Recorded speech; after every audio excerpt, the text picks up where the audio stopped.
ভিতরে ঢুইকা দেখি কিছুই নেই, সব শেষ। আইপিএস নিচে গা, টিভি নিচে গা, তারপরে আলমারি ভাঙ্গা, দরজা ভাঙ্গা। নেশার জগতে পইরা ভালো ভালো পরিবারগুলি নষ্ট হয়ে যাচ্ছে। আপনারা কিভাবে এই নেশা থেকে মুক্ত করবেন এলাকাটা, আপনারা মুক্ত করেন। বলে নেতারা যে আমরা মাদক দ্রব্য এগুলি সবকিছু উঠাই দিব, এই করব সেই করব, কোনো কিছুই করে না, অথচ দিন দিন বেড়েই চলছে এগুলি। 10:30 বাজে তখন একটা শব্দ হয়েছিল খুব জোরে। তারপরে আমি আমার দেবর ডাইকে নিয়ে আসছি ফোন দিয়া, যে ই করছে ওয়াসেল একটু আসো, বাড়িতে কিসের জানি শব্দ।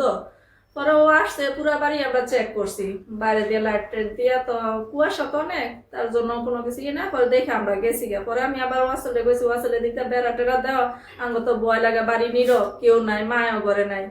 তো তারপর দেখা গেছে যে সারা রাত্রি এরকমের খালি শব্দ, ফার্নিচার লড়াই। তো আমি তো আমার ঘরে, তো আমি আমার বড় ননদরে ফোন দিছি, আপা এরকম এরকম, বাড়িতে তো বয়ে থাকতে পারবো না, কি করলো আপনার বাইরে যাইয়া। তো হয়তো ভয় পাইস না, ঘর থেকে বের হইস না, যা কিছু হয় বাইরে দিয়ে হোক, তুই কিন্তু ঘর থেকে বের হইস না। আর দোয়া দুরুস পর ই করছে, আল্লাহর এটা কিছু হইব না, বয়ের কিছু নাই। তো এমন রাত্রে 3টা পর্যন্ত এরকমেরই খালি শব্দ। 3টার পর যায় আর কোনো শব্দ পাইনি। তো শুয়ে রয়েছি। সকালবেলা মাল যখন কাজের বউ আসছে, তখন মানে আমার ছেলে বলতেছে, দাদি দাদি কালকে না সারা রাত্র আমরা ঘুমাইতে পারি না, এরকমের শব্দ।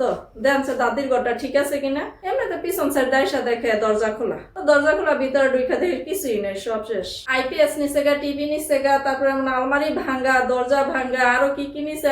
মায় বলতে পারবে, মার সংসার, আমার শাশুড়ি বলতে পারবে, কিন্তু আমরা তো আর বলতে পারি না শাশুড়ি ঘরে আর কি কি আছে, বা উনি টাকা পয়সা রেখে গেছে কিনা, স্বর্ণ টর্ণ রেখে গেছে কিনা, এগুলো আমার শাশুড়ি বলতে পারবে। গরম করে এটা নিচে গা, ইয়া পরে হইছে ইয়া কি জানি কয় ওভেন নিচে গা, ইয়া পরে মার একটা চেন আছিল 1 ভরি, আর একটা 1 জোড়া জিনিস আছিল 1.5 ভরি, এটি নিচে গা। ইয়া পরে কাপড় লতেন করে থুয়ে গেছে। আমার মায়ে গেছে মেডিকেল বিয়ার মাঝে। তো আমার শত্রু আছে, কে আছে এটা তো বলতে পারি না। আমার বোনের জামাই নির্বাচন দাঁড়াইছে, এ কি এই শত্রু করছে না কি করছে, এই ব্যাপার আমরা যদি করে তাহলে আমরা কিভাবে থাকবো দেশের মাঝে। মদ গাঞ্জা এগুলি খাইয়া এইখানে আসর, এরপরে রাত্রে করে আইসে যে ঘর ধরে চুরি করে ভাঙচুর করে নিয়ে যায়। আমরা ভয়ে রাত্রে করে বাসাতে বেরোইতেও পারি না, হ্যাঁ যন্ত্রণায়।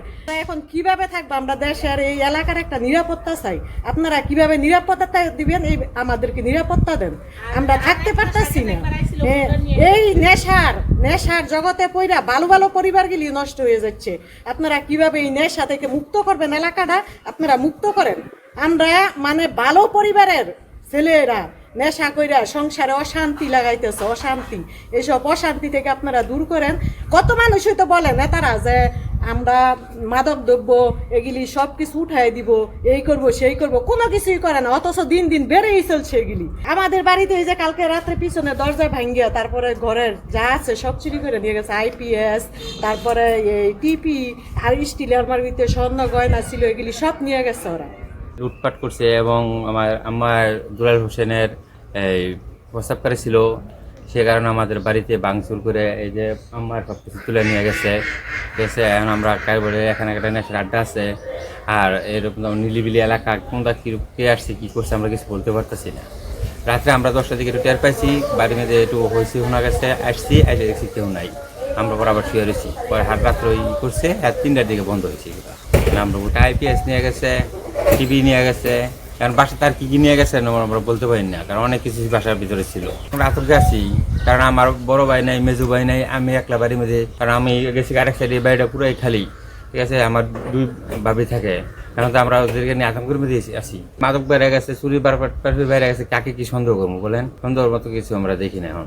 আমি প্রস্তাব করি, আমার মা প্রস্তাব করে, দুজনে প্রস্তাব করি।